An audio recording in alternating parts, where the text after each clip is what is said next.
اللہ تعالیٰ کا لاکھ لاکھ شکر ہے، مالک الملک نے اپنی یاد کی توفیق اور موقع عطا فرمایا۔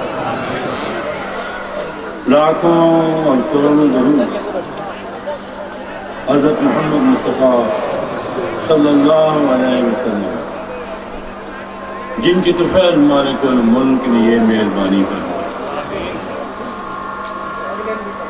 سامعین کرام، اللہ تعالیٰ نے قرآن پاک میں ارشاد فرمایا، اعوذ باللہ من الشیطان الرجیم، بسم اللہ الرحمن الرحیم، قل یا عبادی الذین اسرفوا علی انفسہم لا تقنطوا من رحمت اللہ ان اللہ یغفر الذنوب جميعا انہ هو الغفور الرحیم۔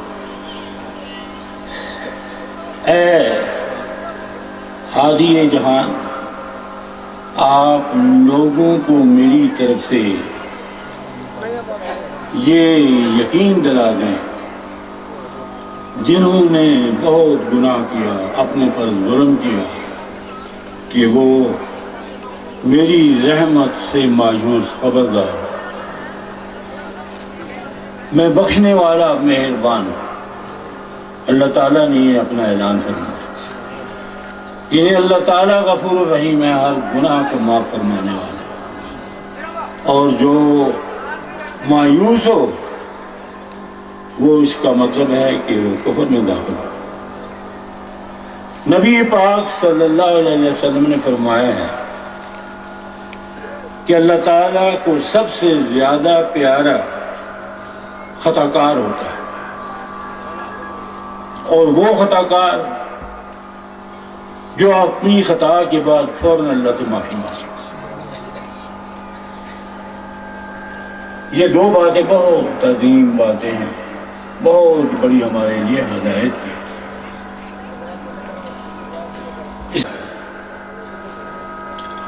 حضرت پیر نذیر احمد رحمۃ اللہ علیہ سرکار مولوی کی یاد میں منعقد کی گئی، اور اس لیے کہ آپ کا ہم پر بہت بڑا احسان ہے۔ آپ نے ہمیں وہ نعمت عطا فرمائی جس سے ہماری دین اور دنیا میں بھلائی اور دونوں جہانوں میں سرخروئی اور فضل۔ آپ کی زندگی ایک عجیب زندگی اور ایک کمال زندگی تھی۔ آپ کی زندگی بھی ہمارے لیے ایک سبق کا ہدایت، آپ کا فرمان بھی ہمارے لیے ہدایت، ہر عمل ہمارے لیے ہدایت۔ لیکن ضرورت اس بات ہے کہ ہم آپ کی زندگی کو اچھے طریقے سے سمجھیں، یاد کریں اور اس کے مطابق اپنی زندگی کو استوار کریں۔ ایک مرتبہ حضرت خواجہ محمد قاسم بانی مولا شریف کی خدمت میں مری سے ایک پادری آئے، اور اس نے کہا کہ جناب میں پادری ہوں مری میں، اور میرے پاس یہ شخص مسمرزم کا ماہر آیا ہے۔ آپ پیر بنے ہوئے ہیں، لوگوں کو کرامتیں بتاتے ہیں، اگر یہ شخص مسمرزم نہ بتاتا تو لوگ اس کو پیغمبر کہتے ہیں، اور اس کی بات کی موجے دیکھ لیں کہ کتنے زبردست آپ کی ولایت میں ہیں۔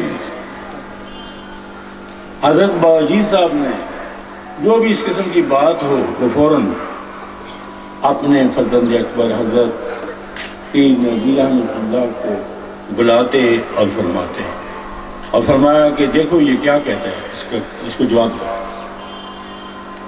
حضرت پیر صاحب نے اسے پوچھا کہ تمہارے پاس کیا چیزیں کمال ہیں؟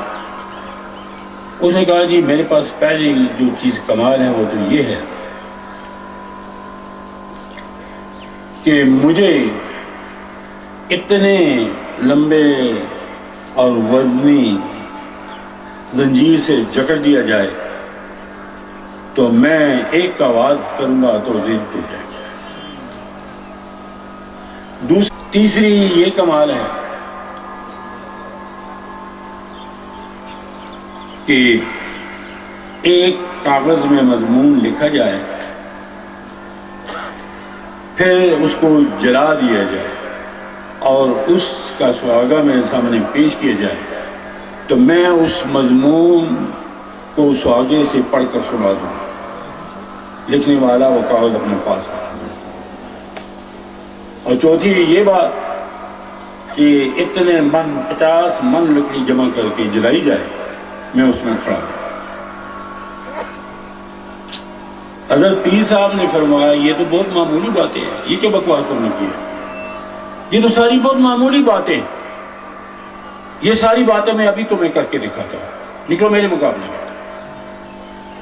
تو پھر پہلے وہ لیٹا، اس کو اتنے زنجیر سے باندھا، اس نے کیا تو زنجیر ٹوٹ گیا، پھر کہا اچھا آؤ باندھو آپ میرے مجھے زنجیر۔ پھر حضرت پیر صاحب کو اسی طرح بڑے زنجیر سے باندھا تو حضرت پیر صاحب نے کہا اللہ اکبر، تو زنجیر ٹکڑے ٹکڑے ہو گئے۔ پھر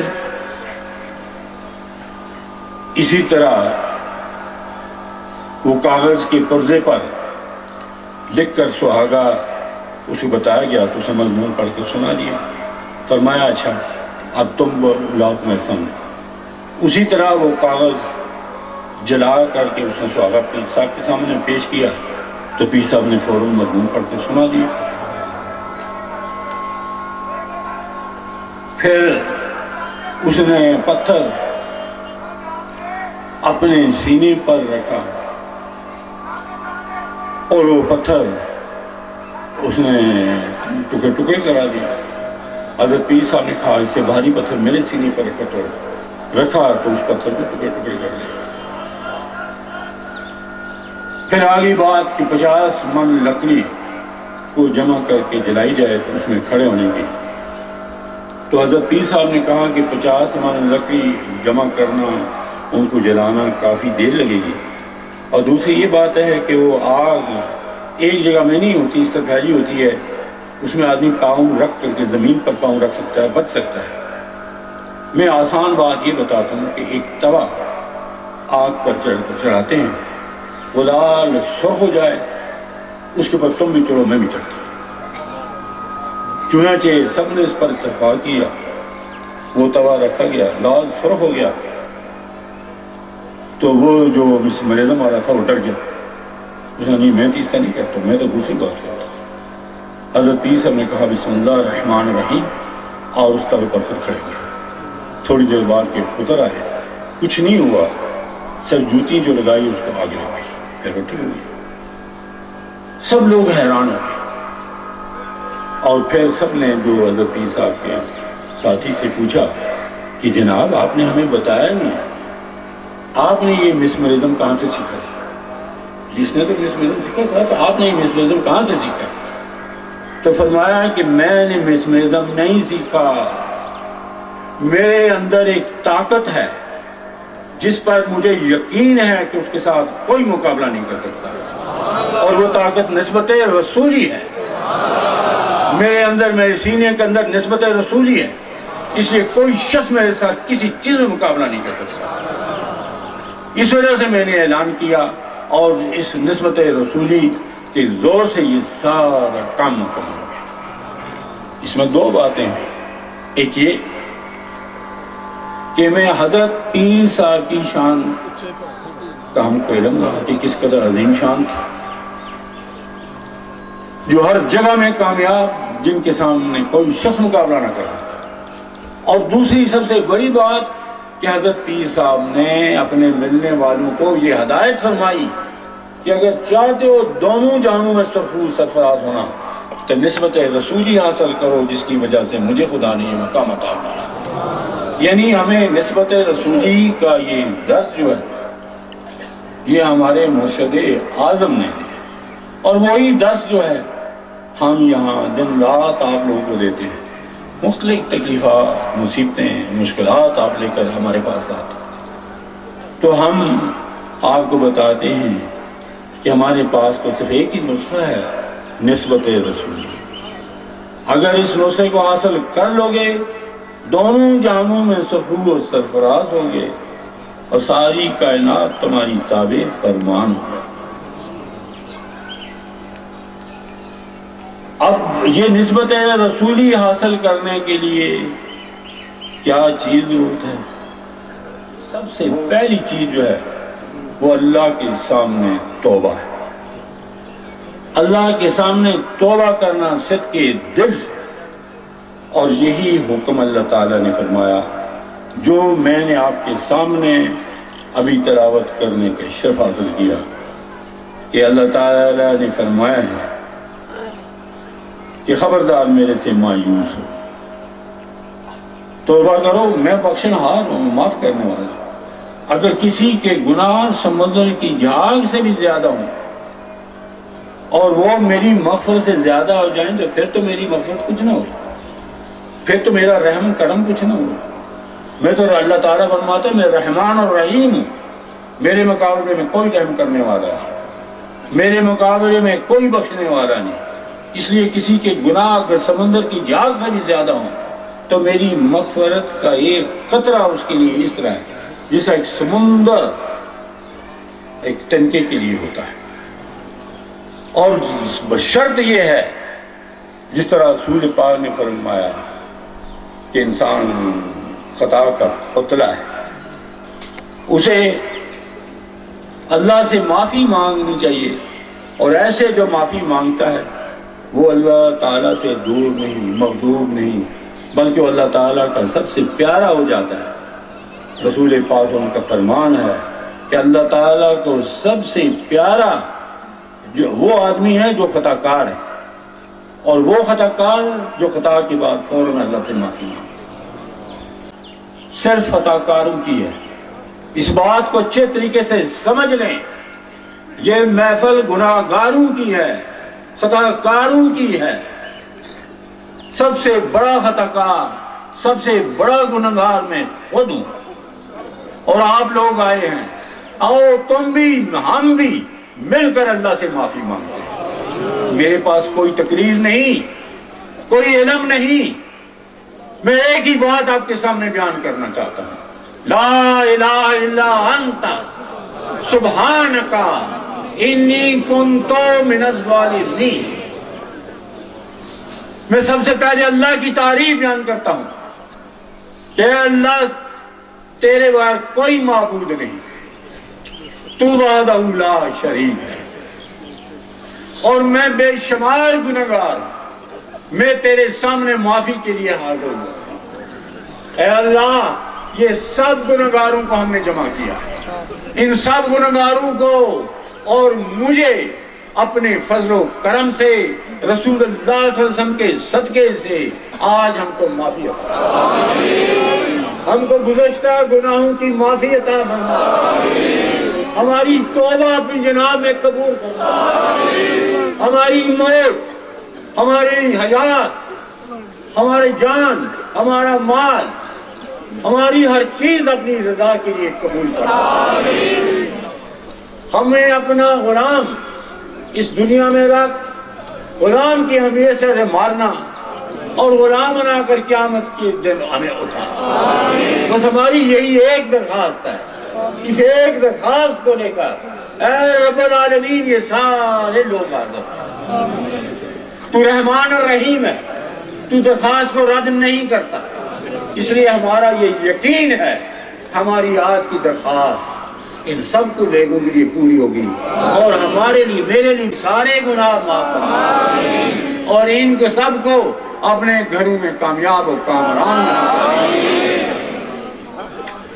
یا اللہ حاضرین مجلس کی تمام آرزویں قبول فرما، ان کی موت، حیات، جان، مال، ہر قول فعل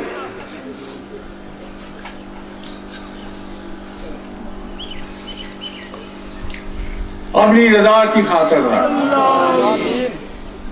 یا اللہ کسی کو بھی اس محفل سے خالی نہ ملے، سب کی جھولیاں بھر کر واپس لے، تاکہ کوئی ان کو یہ تانا نہ دے سکے کہ اللہ کی بارگاہ میں معافی مانگنے والوں، سوال کرنے والوں، تمہاری فلانی چیز تم کو نہیں ملی، خالی آئے، اس سے ہم معافی مانگتے ہیں، یہ تانا ہم کو نہ ملے۔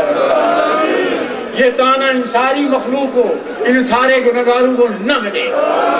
جو بھی ان کو دیکھے وہ تیرے رحم و کرم پر عشق کرے کہ یہ تو وہ گنہگار ہیں، سیاہکار ہیں، منہ کالے ہیں، جو تیری بارگاہ میں حاضر ہوئے، یہ تو نور اللہ نور ہو کر جھولیوں بھر کر لے آئے۔ اے اللہ تو اپنی شان آج بتا۔ یا اللہ بے اولادوں کو اولاد عطا فرما۔ بہت سے لوگ آئے ہیں جو اولاد کی فریاد کرتے ہیں، یا اللہ ان کو اولاد دے لیکن نیک و صالح، اپنی بندگی اور رسول اللہ صلی اللہ علیہ وسلم کی غلامی والی اولاد۔ یا اللہ غریبوں کی محتاجی کو دور فرما اور کبھی بھی ان کو محتاج نہ۔ یا اللہ ان کی ہر خواہش کو پوری فرما۔ یا اللہ بیماروں کو شفا عطا فرما۔ سارا دن میرے پاس ایسے لوگ آتے ہیں، ایسے بیماریوں والے آتے ہیں کہ میرا دل ان کو دیکھ کر پھٹ جاتا ہے۔ اس قسم کے عظیم بیماریاں ان میں ہوتی ہیں، خطرناک بیماریاں ہوتی ہیں۔ میرے پاس کیا ہے؟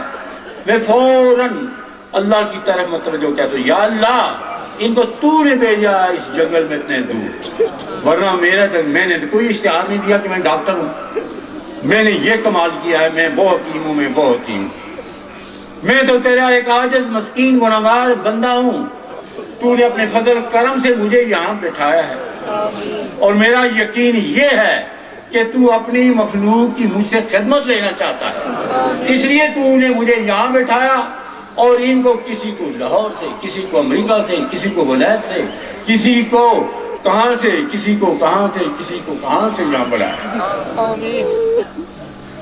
اے اللہ مہربانی فرما اور ان کی ساری بیماریاں دور کر۔ میں کچھ نہیں جانتا ہوں، میرے پاس کچھ نہیں ہے، لیکن تو جو ہے تو قادر مطلق ہے، تو جو چاہے ہو سکتا ہے۔ اے رب العالمین جو بھی یہاں آتا ہے اس کو پھر واپس بیمار نہ کر، ہر بیماری سے اس کو شفا عطا فرما، اپنے غم کو لے جا، تاکہ کوئی یہ نہ کہہ سکے کہ اللہ میں تیرے بندے کے پاس گیا ہوں، میں تیری امید سے گیا ہوں تو میری بیماری اسی طرح خالی آئے۔ ایسی بات نہ ہو، بلکہ دیکھنے والے یہ بولیں کہ اللہ کی بارگاہ میں حاضر ہونے والے مکمل شفا یاب ہو جاتے ہیں۔ اللہ تعالیٰ ان کو ہر ایک چیز عطا کرتا ہے۔ یا اللہ حاضرین مجلس کی تمام آرزوئیں قبول۔ بہت سے لوگ جو ہمارے ساتھ بہت زیادہ محبت رکھنے والے ہیں، اس دنیا سے گزر گئے ہیں، ان سب کے لیے دعا کریں کہ اللہ تعالیٰ ان خواتین کو، ان مردوں کو جنت الفردوس میں لے۔ سردار اسحاق صاحب جو پنڈی میں وکیل تھے، وہ ہمارے دستے راست تھے، اس سلسلے کی وہ پشت ہر مقام پر مجاہد کی طرح کھڑے ہوتے تھے میرے ساتھ۔ وہ فوت ہو گیا، اللہ تعالیٰ ان کو جنت میں بھی ہمارا ساتھ دے، جس طرح اور ان کی اولاد کو بھی صبر دے، عقل دے۔ اسی طرح وہ مائی بیگم وقار،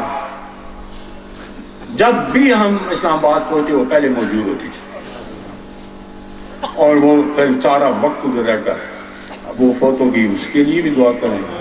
قاری شمشاد کی والدہ، یہ بیچارہ، اس سے ہمارا کوئی تعلق نہیں، لیکن شمشاد وہ شخص ہے کہ جو دن رات جس نے اپنی ساری زندگی میرے پوتے کے لیے وقف کر دی، اور ہر وقت اس کے قدموں میں رہتا اور اس کی خدمت کرتا۔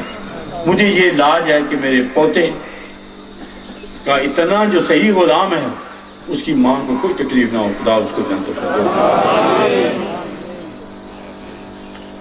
اللہ تعالیٰ سب کو شفا اور جنت الفردوس عطا فرمائے۔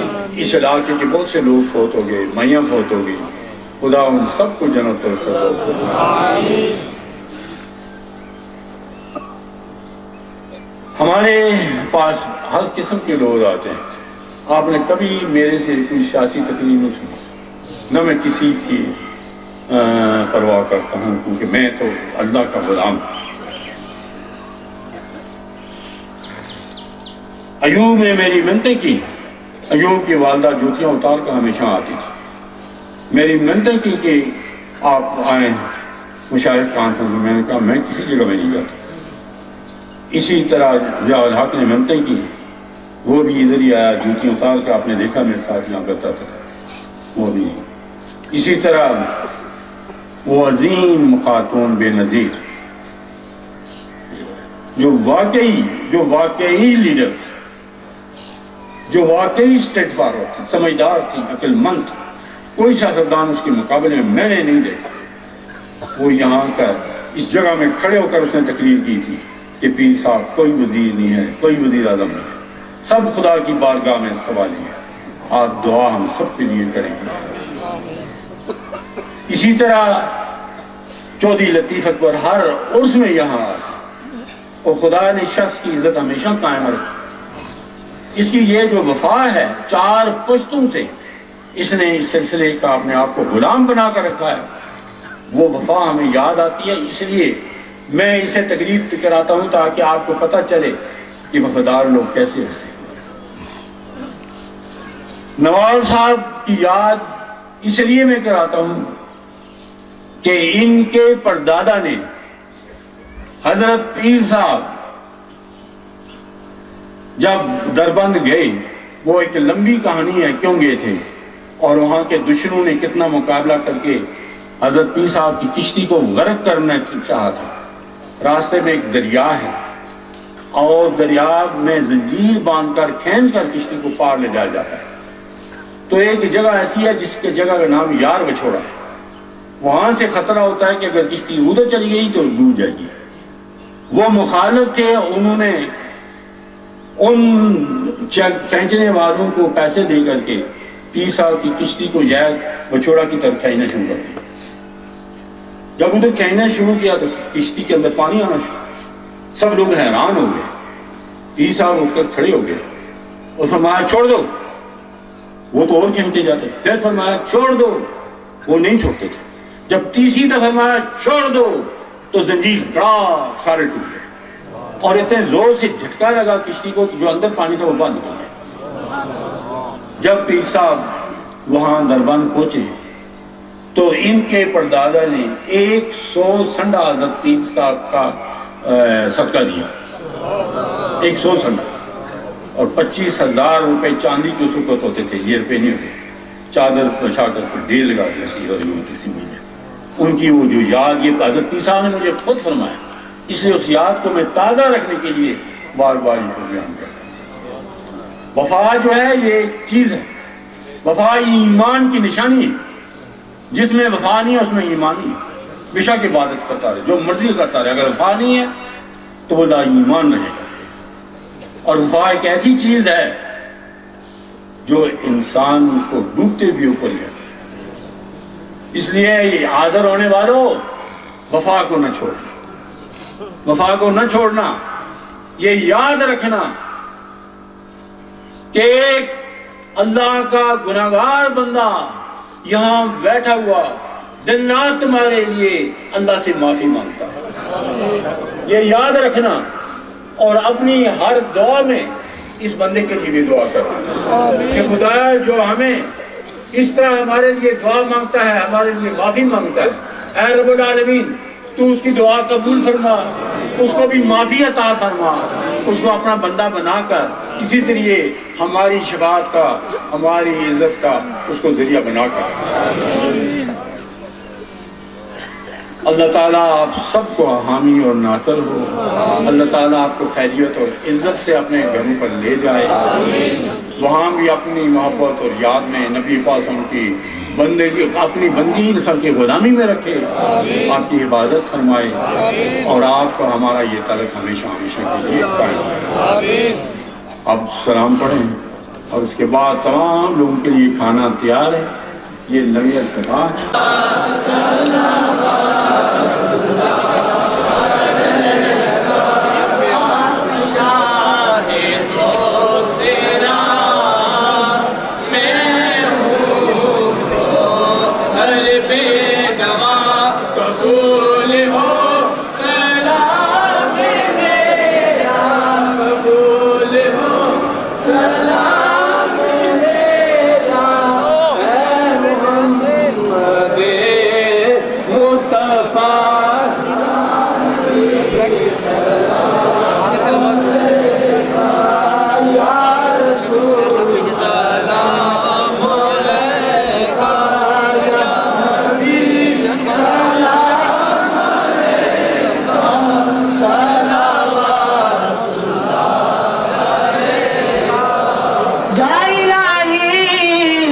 بستا ہے کھڑے حاضر غلام پیش کرتے ہیں غلام آمین